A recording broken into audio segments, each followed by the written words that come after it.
Dare to dream, right? What is the daring part? What is this daring part of being an entrepreneur?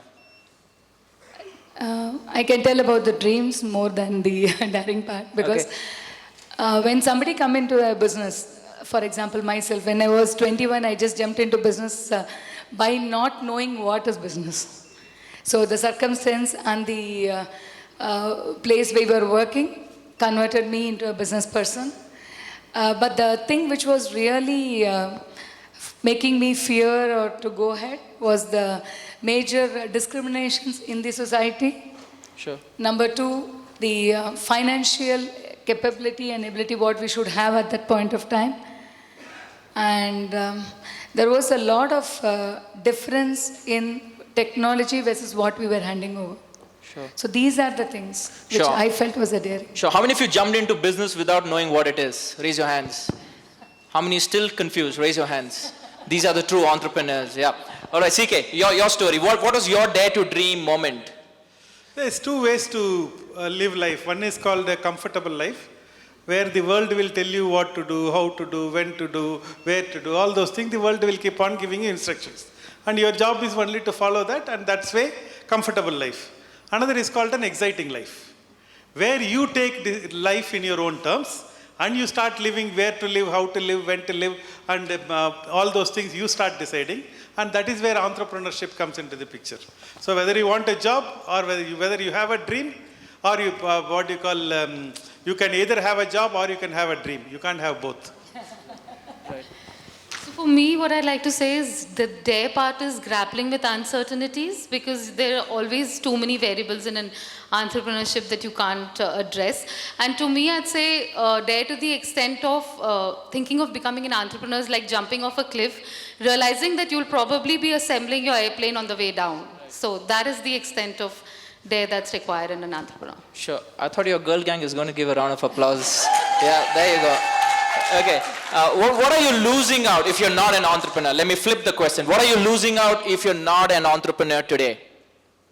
That's probably the most difficult question you can ask me, because I can't even dream what it's like not to be an entrepreneur. I've just been born in that eco space. That's all I've aspired to do. That's what I educated myself to do. So I can't even imagine, because that is a way of life for me. Right. So that's one question that I would lose my identity if I wouldn't be an entrepreneur. Wow, that was deep, right? You lose your identity if you're not an entrepreneur. Entrepreneurs thrive on uncertainty. Yes or no? Right? CK, from your perspective, what are we losing out if you're not an entrepreneur today? I think as she said, the whole life, the essence itself is lost. So that's your DNA, and you have to live the life. There's two ways to live life. One is one day 365 times. That means that's called existing. Another is called 365 different ways. That's called living. So, Yep.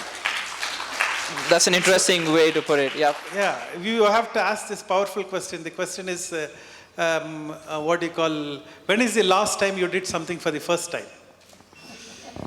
If you ask this question, I think the answer will come, and that's exactly is what entrepreneurship is all about, doing new things every time. There is absolute uncertainty. In that, you should find a certainty. You should find a security for yourself, for the people around, and for the world. And that's a brilliant opportunity. Sure. I'm going to add a disclaimer. If you're into a job and you are listening to this panel, after the panel discussion, you'll tell your boss, I quit. Okay? Yes, Sumathy. Just to give a different perspective for this is, you are not bringing out your own talents, I will say, fully. Because entrepreneurship is something where you can really experiment, do a lot of mistake, afford to do a lot of mistake, and also grow in leaps and bounds beyond your imagination and capability, with all the independence. So do my panelists agree that everyone is a born entrepreneur to a certain extent? As soon as you are born, you start marketing. Till you die, you are doing the marketing for yourself. I like that line of thought. You start marketing for food, right, when you're born? You start crying, and yeah, that's an interesting line of thought. No, the entrepreneurship is a skill. And anybody who can do driving can be an entrepreneur. That means you have got a mind-body coordination. People think there are some people with B positive blood group only can be an entrepreneur. I don't agree with that. I think anyone can be an entrepreneur. It's a choice. You being a vegetarian is a choice, a non-vegetarian is a choice. Like that, being an employee is a choice, being an entrepreneur is another choice. It is what suits you. If everybody become an entrepreneur, then world will have problem. Nobody will be working for us. Right. So there should be a healthy mix of entrepreneur and employee at this point of time.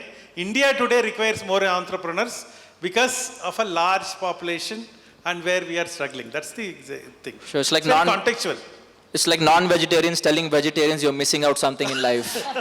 Right, to draw a parallel. All right. Shruti, tell us about one moment when you thought, you're probably not going to make it, and what did you do to turn it around for yourself? Okay, so I think that one moment, not really a moment, an incident, was that when we were trying to crack a really big international order, and we kept persistently sending them samples after samples. My team was like, ma'am, what the hell are you doing? We're never going to crack this order. And I just kept saying, okay, one more time, one more time. And it so happened that one of the vendors they were working with had a fallout. So someone else's loss became my opportunity. And because we were standing there knocking at their door so persistently all the time, we were the ones who, and once you get a foot into the door, you know that, an entrepreneur then makes sure they pushes the door open and they get in there. So that was I think, just persistence and keeping going in it. And then the aha moment came. Wonderful. Yeah. That's in fact very inspiring. CK, I know Naturals is a great brand. Everyone talks about it. Tell us one of those early days, when probably there was not so much of focus on Naturals, and how was it? I think there are quite a few entrepreneur journey. We only talk about success, and it takes 20 years to be an overnight success. That's what they say. And there are enough failures and things like that. There are occasions when I did my previous business. I used to do a business called Raga Herbal Powder. That was my business before that, and I closed that business. The whole world told me that when I closed that business that I have failed. I told the world, no, I have not failed. My efforts have failed. They are two different things. Can I step out and start thinking differently and do a new course? And that's what is needed. Let the whole world think whatever they want. You should not tell you have failed. If you can tell like that, and then we can go another day and we can win the war. Sure. Your perspective. Yeah, I really want to share incidents which will be definitely of use to others. We were in a business in IT and networking and CCTV projects for last 25 years. So we were doing very well and top 100 in the country. There was no requirement of we changing our profession or anything. But I had been to an event like this where there were one of the speakers with whom I was speaking about my passion and my dream. So from my young age, I used to think that we should take care of elders. Elders have done so much for us. What do we give it back to them? So every time it comes to my mind that we want to take care of them and other things. But with our business life, it was not possible. Neither it was coming out. Even my husband along with me was thinking that we should do something like this. But when I was sharing this with my speaker, all that he said is come to the stage and share this with all the people. Then I went to my husband happily and said, you know what, he is saying we have to close the existing business and start my passion. And he asked, what is this? In front of 125 people, you want to do it right now? It is not right. You better be quiet. Then I thought, okay, I'm doing something wrong, and I was sitting. After the lunch, the speaker came to the dais and told, Sumathy, come up on the stage. I want to make you announce. And with a trembling face and tears in my eyes, I didn't know what to do. Should I go there or not?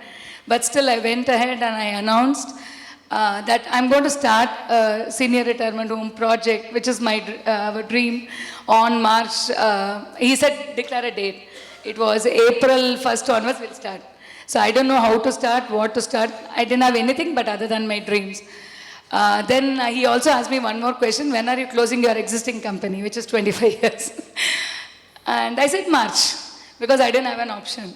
So after I come down, everybody congratulated and they all said, you have done the best job. And they used to ask me, what happened, what happened? I said, nothing happened. After that 6 months rolled out, nothing happened. I was not able to pursue that because I don't know about it. I only have a passion. I don't know how to pursue the dream. It so happened that I started telling everybody, and this manifested, and one of the person from BNA came and told me that I will come as a partner, why don't we start the project? And incidentally, 22nd March 2015, we launched our project called Manasum Buildtech, which is in senior retirement homes. And that is the power Wonderful, of that. wonderful. And I'm ever grateful to the people who have done that for me. Right. And it was something like this, in this type of a event where just a spark came and it just came out. So please dare to dream and tell as much as possible about your dreams to everybody. If everybody laughs at it, it's a very, very strong dream. Do it more and more. True. There's a concept of social proof, right? So if you were to come here and make a commitment and actually post that up on social media, suddenly a lot of people are tracking you. Right, so you've got to fake it till you make it. If 100%. If I got, and husbands are always the problem. No, he is always my support and he is always here. He's always there. All right, that's so nice to have. Where are you, sir? All right, give him a round of applause. Yeah, I'm sure he's a proud I'm husband. here, he is one of the cause. Wonderful. CK, good idea for a couple to work together. Before I move to the audience and ask them. Yep. No, it's a very difficult one actually, because too much of good is also bad. Wow. I like that line. Let that sink in. Too much of good is also bad. Yeah. So it's a 24-hour working together is a kind of fatigue value will start setting in. Luckily, me and my wife have split the business portion very clearly, so we don't overlap. So we are able to manage it nicely. Otherwise, if we have overlapping, the problem at home will come to the office, and office problem will go home, and then there will be a mess in the husband and wife working together. So I would like to add, we are a sample staying here for 29 years with business life and married life, happily ever after. Wow, this is on record, guys. You might not find it in books, but this is on record. Okay, I have 7 minutes. I'm going to move to the audience. I'm sure you have a lot of questions out there. Shoot your questions. We'll pass on the mic. We have an award for asking questions. No questions, otherwise I continue. I'm sure you have a lot of questions, otherwise I continue. Giving you an option. Continue, all right. 3 traits needed for you to be a successful entrepreneur. 3 traits. Delegation, Delegation, determination, determination, and dedication. delegation again. Dedication. Dedication, the 3 Ds. Wow, we have a 3D model right now. Okay. So you have to delegate. There's no way that an entrepreneur can manage to do everything on your own. So you Right. have to realize that you have to trust your team. Choose your team carefully. Right. And once you've chosen them, you have to trust them to follow it up. That is, I think, one of the most important things for an entrepreneur to be able to manage. Sure. The second one being determination. There are going to be at least 100 pitfalls along the way. There are going to be speed breakers. There are going to be potholes. It's going to be full of all of those. So you have to have the determination to keep going on and picking yourself up again. That definitely is one of the key words. And then there's dedication that, like you say, every single day you should get up and tell yourself in the morning that, yes, this is something I like doing and I want to do it all over again today. Sure. That's the only way that you'll stay at it and do it. Sure. How many of you are solopreneurs out here? Single man, woman army out here? So yeah, get a team. That's what she's saying. Delegate the work. How many of you go up in the morning and tell yourself, I can do it? Yeah. So then you're going to love work and work is going to be great. Sure. CK, how are entrepreneurs reshaping India? I think the entrepreneurs, as I told, alone can reshape India because inherently we are a problem solvers. And we are day in and day out solving the problem, but only thing we are solving problems for ourselves. Once we start stretching and start looking at society's lens and start putting it and looking at what we can do, I think it's a great platform. For instance, we all want to get into a bus. We know corruption is bad, but we don't want to be the only one person who is non-corrupt. So it is like we are standing in a bus stand, we are standing in a queue. Nobody is standing in the queue. Everybody are getting in the bus as usual. You are in the queue for all alone. After some time, you realize either you go home or you also join the crowd. That's the scenario which is happening in this country at this point of time. Everybody knows what is right and what is wrong. Only thing, they don't want to be the only person who want to be there. So the leader has to put the neck and say that, hey, I want to travel with you, and then the momentum will come. And I think we are getting ready. I think luckily the social media, the millennials, the youngsters, we are all now looking at the way in which the ID, our Mustafa was talking, even in the morning Rajiv was talking, Ranjan was talking. I think we are now looking at more than roti kapda makan. I think that's this phase which we now need to channelize that. That kind of thought is there with everyone. Somebody has to put the magnet and then it will get attracted. Sure. The magnet can be Rajinikanth in Tamil. Sure. Sumathy, tell us what kind of opportunities are available for entrepreneurship in the rural space? So actually, rural has got more opportunity than urban because they are actually waiting for the technology growth.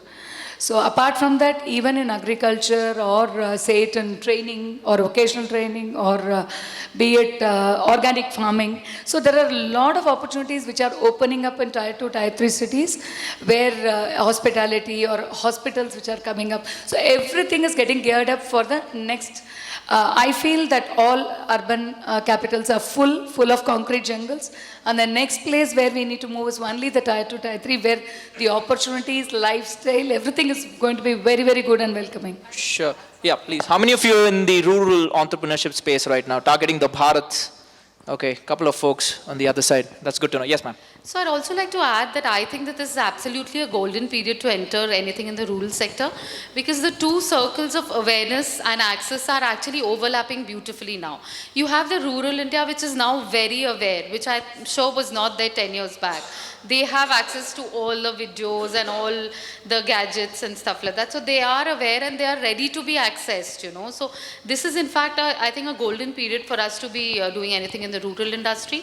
And you can see any of the bigwigs, any of these giants are looking at sourcing locally and taking things forward. Sure. And also I'd like to say another thing, that because they're so aware, if we have all these people moving from rural to urban areas, it's going to be a mess. Infrastructure is definitely going to crash down. So it is also more the need of the hour that entrepreneurs realize this and move their bases and set up units in rural centers.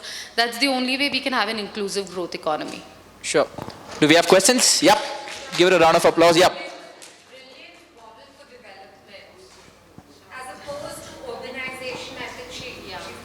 She stands for that as well. Brilliant. Absolutely. Yeah, absolutely. I like that name that she's coined, smart villages. How many of you have heard that before? We've always talked about smart cities. You know, the big corporates are chasing, you know, what we call smart cities, smart villages. I think that's the need of the hour. Yes, sir, shoot. As entrepreneurs, we keep having or listening to this mantra that, you know, it's persistence. Keep working on your conviction. If you have a conviction, keep going on. Even if you fall down, get up and keep running towards your dream. So, but there is a thing, probably a thin line of differentiation between persistence and probably barking up the wrong tree. So, probably if your business idea does not have a use case at all, so how do you differentiate between, you know, an eventual success story and something that is a roadblock eventually? Yeah. So if I have a passion for beekeeping and there's no market.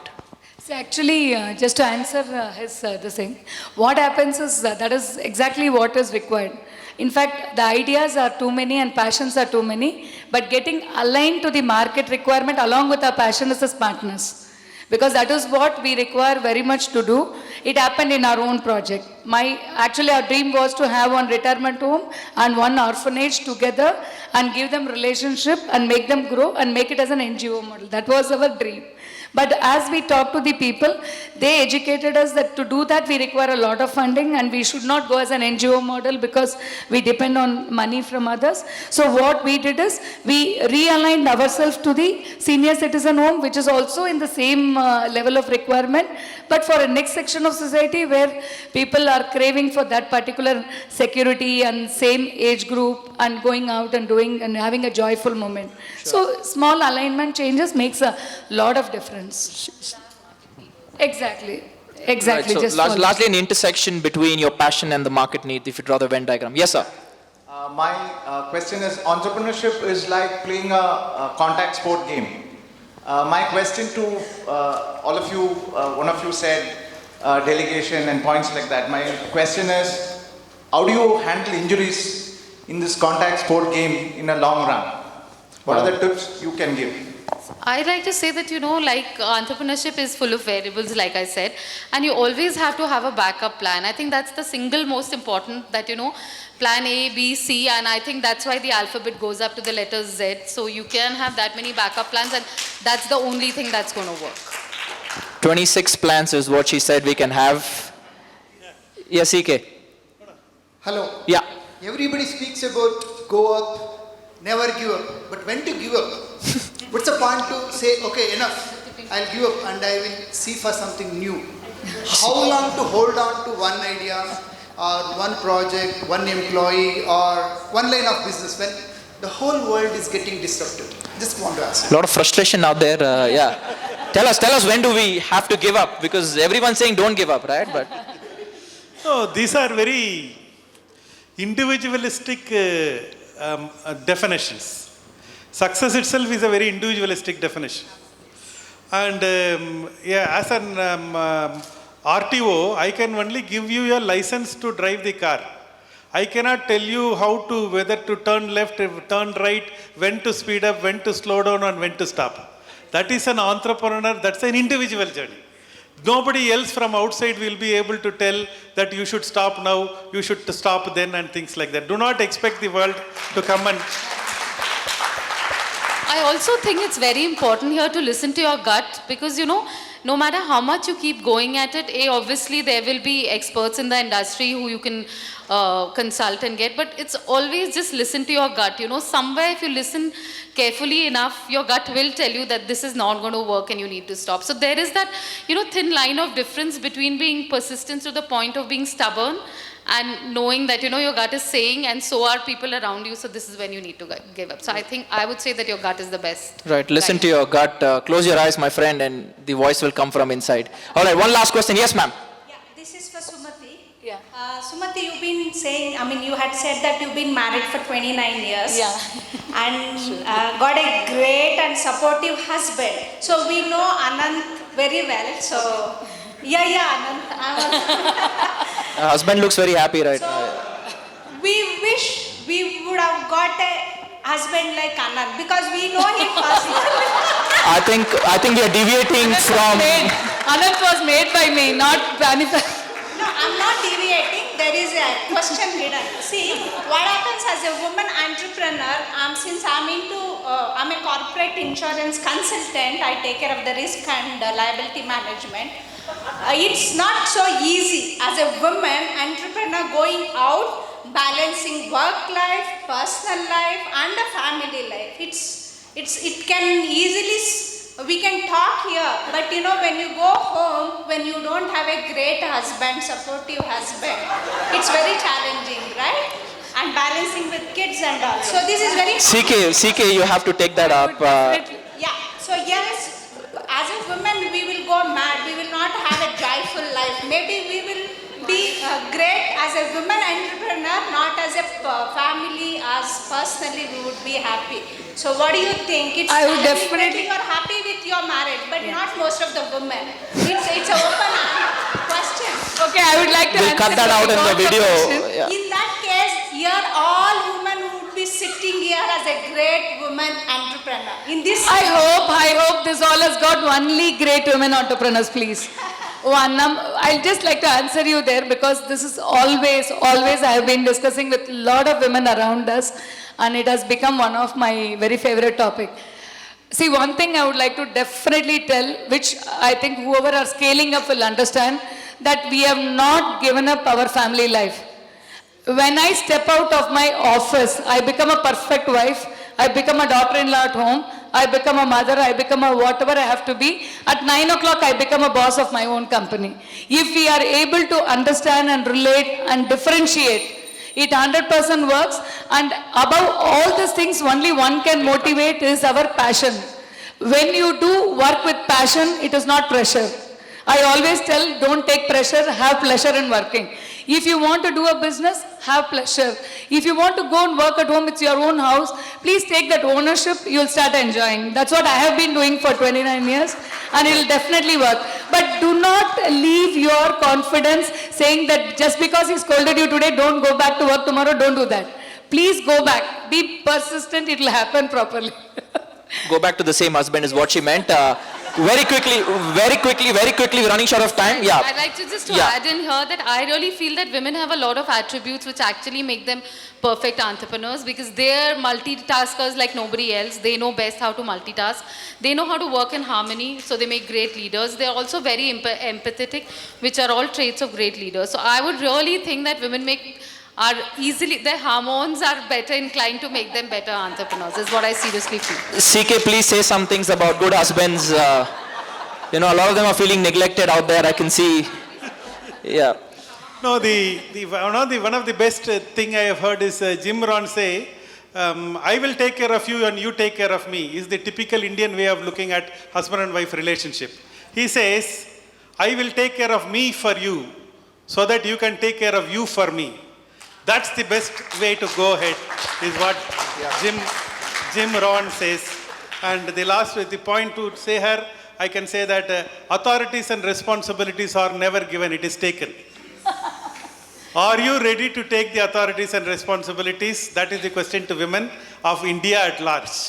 If they are taking the authorities and responsibility, country will become a beautiful country. Home also will become beautiful. Wonderful. All the husbands, raise your hands. All the husbands, raise your hands. Tell I will be a supportive husband.